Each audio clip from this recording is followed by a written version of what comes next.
कैसे हैं बच्चों। आज हम लोग क्लास 10 में फिर से पहला चैप्टर लेके हाजिर हुए हैं जिसका नाम है रासायनिक अभिक्रिया। ये आपको किसी भी कंपटीशन एग्ज़ाम में भी आपको आता है, तो भी आपका पूरा रासायनिक अभिक्रिया से जितने भी सवाल आते हैं वो पूरा आपका मुकम्मल हो जाएगा। पूरे वीडियो को आप अंत तक देखते रहिएगा। शुरू करते हैं बिना किसी देरी के। अगर चैनल पर नए हैं तो अब्दुल ऑनलाइन क्लास को ज़रूर सब्सक्राइब करें। चलिए सबसे पहले इसमें रासायनिक अभिक्रिया पढ़ेंगे। रासायनिक अभिक्रिया किसे कहते हैं? वह जब रासायनिक पदार्थों में कुछ परिवर्तन आ जाता है, रासायनिक पदार्थों में कुछ परिवर्तन आ जाता है, उसे हम लोग रासायनिक अभिक्रिया कहते हैं। इसके बहुत सारे प्रकार होते हैं। मुख्य रूप से जितने हम प्रकार को लिखे हैं बोर्ड पे एक एक करके समझेंगे। सबसे पहले लिखे हैं रासायनिक अभिक्रिया किसे कहते हैं? रासायनिक पदार्थों में होने वाले परिवर्तन को रासायनिक अभिक्रिया कहते हैं, जो आपको हम बता दिए हैं। जैसे कार्बन को ऑक्सीजन के साथ अभिक्रिया कराएंगे तो कार्बन डाइऑक्साइड बन गया।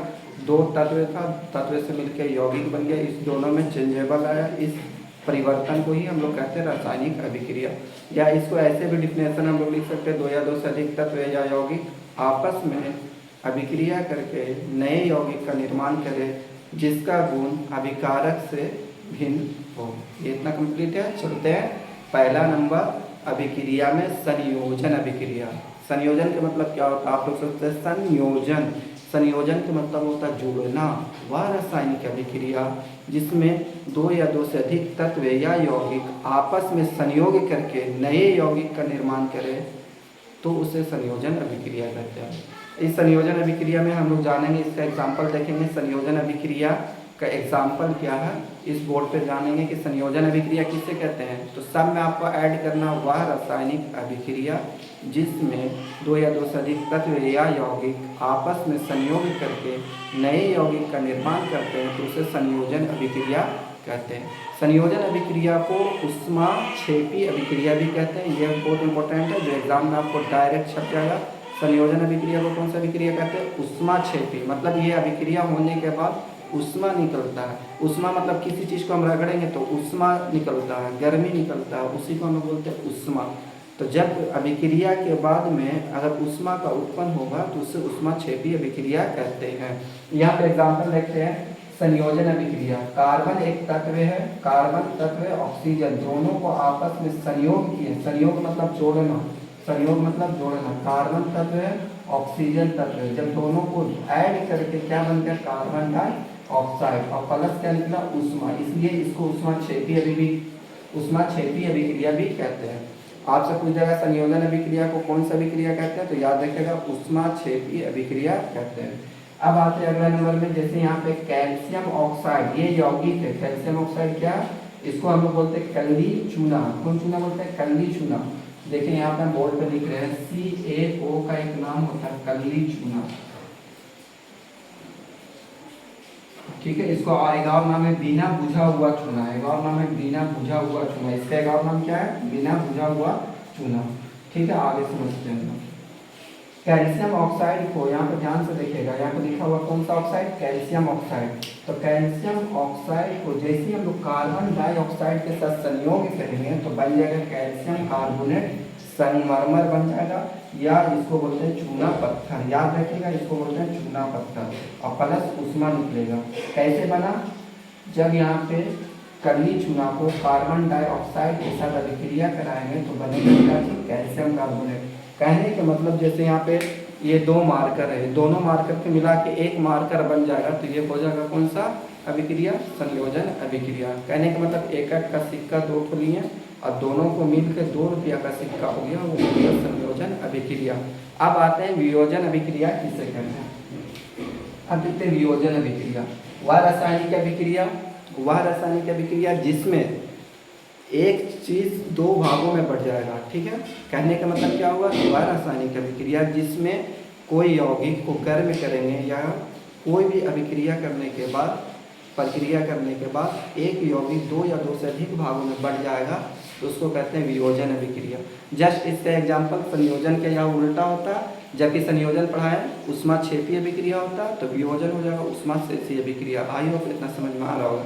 चलिए यहाँ पे देखते हैं इसका एग्जाम्पल। कैल्शियम कार्बोनेट, अभी इधर देखिए, इधर बन रहा था कैल्शियम कार्बोनेट, तीर चिन्ह के कहाँ बन रहा था?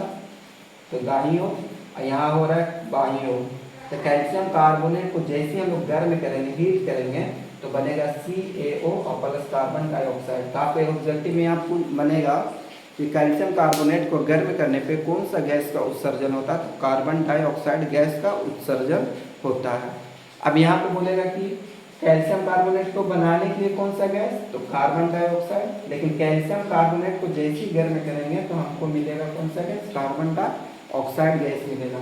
इसमें एक चीज था, इससे दो या दो से अधिक भागों में बढ़ जाना। हमारा रासायनिक अभिक्रिया जिसमें एकल यौगिक उसको गर्म करने पर दो या दो से अधिक भागों में विभक्त हो जाए तो उसे हम लोग कहते हैं कौन अभिक्रिया, तो उसे हम लोग कहते हैं वियोजन अभिक्रिया। अब आते हैं विस्थापन अभिक्रिया। विस्थापन के मतलब ही होता है हटाना, विस्थापन के मतलब ही होता है क्या, हटाना। वह रासायनिक अभिक्रिया जिसमें अधिक क्रियाशील धातु कम क्रियाशील धातु को क्या कर दे, विस्थापित कर दे, तो उसे हम लोग कहते हैं एकल विस्थापन अभिक्रिया। आई होप समझ में आ रहा होगा। वह रासायनिक अभिक्रिया जिसमें अधिक क्रियाशील, जो ज़्यादा ताकतवर है, कमजोर आदमी को क्या करता है, उठाकर फेंक देता। तो ऐसा रासायनिक अभिक्रिया भी होता है, जो ज़्यादा ताकतवर है, कमजोर रहेगा, उसको हटा कर फेंक देगा। तो ऐसी रासायनिक अभिक्रिया को कहते हैं एकल विस्थापन अभिक्रिया। जैसे यहाँ पे हम एक इसका ट्रिक भी बताए थे, सोच पाता हाइलाइटिंग लॉजी MSO का कोई, इससे पहले हम बताए थे। तो उस वीडियो का अगर आप नहीं देखें तो जाकर देख लीजिएगा। अगर वीडियो अच्छा अभी तक लग रहा है तो आप जरूर लाइक एंड सब्सक्राइब जरूर कीजिएगा। चलिए अगला नंबर नेक्स्ट चलते हैं। विस्थापन अभिक्रिया को क्या बोले, जैसे यहाँ पे लोहा है, Fe है, ध्यान से देखिएगा, Fe को बोलते हैं लोहा, परमाणु संख्या 26। तांबा, तांबा को बोलते हैं कॉपर, SO4 सल्फेट। FeCuSO4 से जैसी अभिक्रिया करेगा तो बन जाएगा FeSO4। यहाँ पे Cu था, Cu को क्या किया, Fe यहाँ पे आके हटा दिया। कहने का मतलब कि तांबा कमजोर है किससे, लोहा से। लोहा अपना जगह ले लेगा यहाँ पे। कितना आई होप समझ में आ रहा होगा। तो अभी हम जाने कौन कौन अभिक्रिया, संयोजन अभिक्रिया, फिर क्या जाने, वियोजन अभिक्रिया, फिर जाने विस्थापन अभिक्रिया। इसको एक और नाम होता है एकल विस्थापन अभिक्रिया। संयोजन में क्या होता है, दो से एक चीज बनता है। वियोजन में एक चीज से दो चीज में भागों में बढ़ जाता है। और जबकि विस्थापन अभिक्रिया में अधिक क्रियाशील तत्व कम क्रियाशील तत्व को विस्थापित कर देता है, इसीलिए इसको विस्थापन अभिक्रिया कहते हैं। सारा का एग्जाम्पल आपको दिया हुआ। अब आते हैं नेक्स्ट, आ जाते हैं 4 नंबर पे। 4 नंबर पे देखिएगा उदासीनीकरण अभिक्रिया। कौन अभिक्रिया, उदासीनीकरण अभिक्रिया। वह रासायनिक अभिक्रिया जिसमें अम्ल और क्षार आपस में रिएक्ट करके, मान लीजिए ये अम्ल है और ये मान लीजिए क्षार है, जब दोनों को आपस में मिलाएंगे तो बनेगा दो चीज, लवण और जल। वह रासायनिक अभिक्रिया जिसमें अम्ल और क्षार दोनों को आपस में संयोग करेंगे तो बनता है लवण और जल। इस रासायनिक अभिक्रिया का नाम पड़ा है उदासीनीकरण अभिक्रिया। आई होप समझ में आ रहा होगा। अम्ल और क्षार को मिलाने से क्या बनता है, लवण और जल। चले क्लियर है। अब यहाँ पे अम्ल का नाम है हाइड्रोक्लोरिक अम्ल, जो हमारे कहाँ पाया जाता है, आमाशय में पाया जाता है। कास्टिक सोडा NaOH को क्या कहते हैं, कास्टिक सोडा। यहाँ से एग्जाम में डायरेक्ट पूछेगा NaOH को क्या कहते हैं, कास्टिक सोडा। तो जैसी HCl को अभिक्रिया सोडियम हाइड्रोक्साइड से कराएंगे तो बन गया सोडियम क्लोराइड, जिसको नमक कहते हैं, साधारण नमक, और जल बनता है H2O। आई होप इतना समझ में आ रहा होगा कि हाइड्रोक्लोरिक अम्ल को जैसी सोडियम हाइड्रोक्साइड से अभिक्रिया कराएं तो HCl क्या है, आपको अम्ल है। NaOH क्या, क्षार है। अम्ल और क्षार जैसी अभिक्रिया करता है तो बनता है लवण और जल। तो यहाँ लवण कौन बना, NaCl, और जल कौन बना, H2O।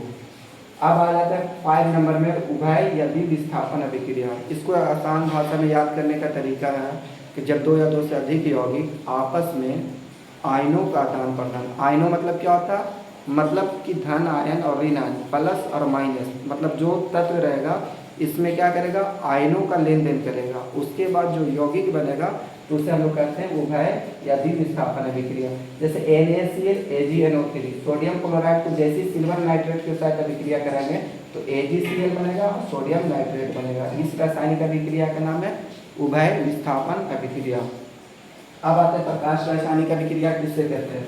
वह रासायनिक अभिक्रिया जो प्रकाश की उपस्थिति में हो तो उसे प्रकाश रासायनिक अभिक्रिया करते हैं। बोले सर कैसे आप याद किए, याद आपको भी नहीं करना, सब में एक वर्ड जोड़ना, वह रासायनिक अभिक्रिया पूछेगा जो उसके बारे में चर्चा करें। पूछ रहे हैं यहाँ पे प्रकाश रासायनिक अभिक्रिया, तो वह रासायनिक अभिक्रिया जो प्रकाश की उपस्थिति में होती है तो उसे प्रकाश रासायनिक अभिक्रिया कहते हैं। जैसे पेड़ पौधा अपना भोजन बनाता है फोटोसिंथेसिस के जरिए, तो फोटोसिंथेसिस में क्या होता है कि वो अपने भोजन बनाने के लिए क्या चाहिए उसको? रोशनी चाहिए, प्रकाश चाहिए। आपको मालूम होगा कि फोटोसिंथेसिस के लिए क्या क्या चाहिए? प्रकाश चाहिए, कार्बन डाइऑक्साइड चाहिए, जल चाहिए और क्लोरोफिल चाहिए। ये चारों चीज़ की ज़रूरत होती है वो अपना भोजन को बनाने में, लेकिन इसके खाना बनाने में प्रकाश की उपस्थिति होती है, इसलिए ये कैसा विक्रिया है? तो प्रकाश रासायनिक अभिक्रिया। चलिए देखते हैं यहाँ पे प्रकाश रासायनिक अभिक्रिया मतलब 6 को कार्बन डाइऑक्साइड, 6 को जल, 6 को कार्बन डाइऑक्साइड और 6 जल को आपस में जैसी रिएक्ट करेगा काची की उपस्थिति में, प्रकाश की उपस्थिति में, प्रकाश की उपस्थिति में, तो बन जाएगा C6H12O6। इसको ग्लूकोज कहते हैं, इसे क्या कहते हैं? ग्लूकोज। और हम लोग के लिए ये देगा 6 को कार्बन डाइऑक्साइड, 6 तो कार्बन डाइऑक्साइड। कहने का मतलब हम लोग को ऑक्सीजन देता है और कौन सा ग्रहण कर रहा? तो कार्बन डाइऑक्साइड। यहाँ से एक ऑब्जेक्टिव आएगा कि प्रकाश रासायनिक अभिक्रिया में कौन सा गैस अपने अंदर अवशेषित करता है? तो कार्बन डाइऑक्साइड। कौन सा गैस उत्सर्जन करता है? ऑक्सीजन। ये आपको बहुत इंपॉर्टेंट क्वेश्चन है, यहाँ से क्वेश्चन आने की संभावना है। चलिए अब आते हैं नेक्स्ट, हम लोग 6 प्रकाश रासायनिक अभिक्रिया देख लिए। नेक्स्ट आते हैं अगला विद्युत अपघटन अभिक्रिया। विद्युत अपघटन अभिक्रिया किससे कहते हैं? तो वह रासायनिक अभिक्रिया जो विद्युत की उपस्थिति में हो, इलेक्ट्रिक करंट धारा प्रवाहित करने पर एक जो रहेगा प्लस में हो जाएगा, एक हो जाएगा माइनस में। प्लस को कहते हैं कैथोड, माइनस को कहते हैं एनोड। तो वह रासायनिक अभिक्रिया जिसमें विद्युत धारा को प्रवाहित करने पर क्या हो जाए? धातु प्लस में हो जाए और आधार